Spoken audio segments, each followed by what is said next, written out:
ဒီဒီပဲရုံးပိတ်ရက်လေးရလေးနည်းနည်းရှိတော့လေပါအိမ်မှာအင်သားတွေဖွယ်ရလေးချွတ်ချွတ်ဖြစ်တယ်တခွားတီတုပ်ရဲ့ငကြီးအဆက်ကြော်လေးရဲ့သူနဲ့လည်းဖတ်မဲ့ပေးချင်းဟင်းလေးရဲ့ပေါ့နော်တခါရဲ့ငကြီးကြော်တဲ့အခါမှာစီမပေါက်တဲ့ကြော်လေးပါ sharing လုပ်ပေးထားပါမယ်ငကြီးတွေကိုစေးနေမျိုးမျိုးတွေထဲမှာပါလေပါတော့သူမကြီးတိမဲ့လေးနဲ့စေးပါတယ်သူတို့ကိုလေခက်ကြကြခက်နာနာလေးပေါ့နော်နေပြီးတော့ရေဆေးပြီးသွားရင်ငကြီးလေးတွေကဖွေးသွားပြီးတော့အသားလေးတွေကချက်ချက်လေးဖြစ်သွားပါတယ်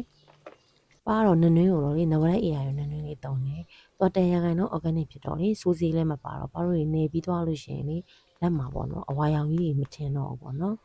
ပြီးရင်စားလေးနဲ့တုံးပြီးတော့ဘာလို့စကြောအိုးပူအောင်တယ်စီကိုပူအောင်ထားပြီးရင်တော့မီးအလှည့်လေးလောက်နဲ့ပြန်လျှော့ပြီးတော့မှဘာလို့ငါးလေးတွေကိုစထည့်မယ်ဒီနေ့မှမီးလုံးဝပြင်းလို့မရပါဘူးပြီးရင်တော့အဖုံးလေးအုပ်ပြီးတော့ကြော်ပါမယ်တစ်ဖက်ကျွတ်တော့မှတစ်ဖက်ကိုလှမ်းပြီးလို့ရှိရင်လေငါးကြော်လေးတွေကအကောင်လည်းမပြတ်အိုးလည်းမကပ်ဖ ೇನೆ ပေါ့နော်ကျွတ်ရွရွလေးဖြစ်နေမှာပါဒီကြော်လေးလေးတန်းကြော်ကြည့်နော်တချို့ကတော့လေအကြော်မုတ်ကလေးထဲကြော်အောင်ကြော်ကြတယ်ပါတော့ဘာမှတော့ရတယ်မသိဘူးအကြော်မုတ်နဲ့ကြော်တာကြတော့လေသိပြီးတော့ကျွတ်တယ်ကျွတ်မမလေးဖြစ်နေတာပေါ့နော်အခုနေလေးတန်းနဲ့ကြော်စားကြည့်နော်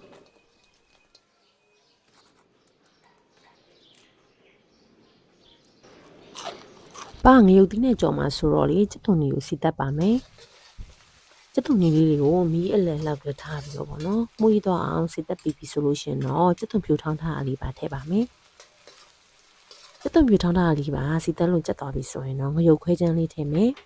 ငရုတ်ခွဲချမ်းလေးကိုမီးလေးကိုလျှော့ပြီးတော့မီးအေးလေးနဲ့ပေါ့နော်အစိမ့်နဲ့မီးပြောင်းစီတက်မယ်ငံပြာရည်လေးပေါက်ကြည့်နော်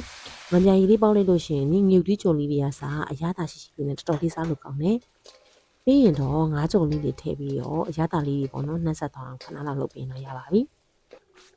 တခွားသီးလေးစတုံးမယ်နော်တခွားသီးလေးကိုလေကိုကြိုက်တဲ့အနေသားချက်ကလေးနဲ့ချင်မယ်ပြီးရင်တော့ကြက်သွန်လေးထည့်ပါမယ်ငရုတ်သီးစိမ့်ထည့်ပါမယ်မြေပဲလော်ထောင်းတာလေးထည့်ပါမယ်မစွန်ကြောက်အနှဲငယ်ထည့်ပါမယ်ကြက်သွန်နီစီချက်ထည့်ပါမယ်သားမုံနှဲငယ်ထည့်မယ်ငံပြာရည်နှဲငယ်ပေါက်ပြီးရင်တော့သူတို့နှက်ဆက်သွားအောင်နေပေးထားပါမယ်ဒါဆိုလို့ရှိရင်လေတခွားသီးတုပ်လေးရဆိုလို့ရှိရင်အရန်ကိုစားလို့ကောင်းပြီလွယ်ကိုရွှေရှင်တဲ့တခွားသီးတုပ်လေးရပါပြီပါပဲရည်ထဲမှာဆိုရင်တော့ပဲကြီးကိုပို့ကြိုက်တယ်ပဲကြီးလေးတွေကိုကြက်သွန်လေးရဲ့နင်းလေးရဲ့စားရဲ့ရေနှင်းငယ်ထည့်ပြီးတော့လုံးချက်ကလေးချက်ပါမယ်ပေါ့နော်ရေလုံးဝခန်းသွားပြီဆိုရင်တော့ပါတို့ရေကိုဆက်ထည့်မယ်နူးအောင်တည်ပြီးလို့ရှိရင်တော့လေပါတို့ရေစုပုတ်ကလေးအုပ်ပါမယ်ကဲအခုဆိုလို့ရှိရင်ပဲကြီးစုပုတ်ကလေးရပြီပေါ့နော်တကယ်လို့အိမ်မှာပိတ်ရက်ချေရပဲဖြစ်ပေါ့နော်အိမ်သားတွေကိုဘာချက်ကမလဲမသိဘူးခေါင်းစားနေတယ်ဆိုလို့ရှိရင်တော့ဒီရင်အတွက်ဆက်လေးတာချက်စားကြည့်ကြပါအောင်နော်အားလုံးပဲစကောင်းကြပါစေရှင်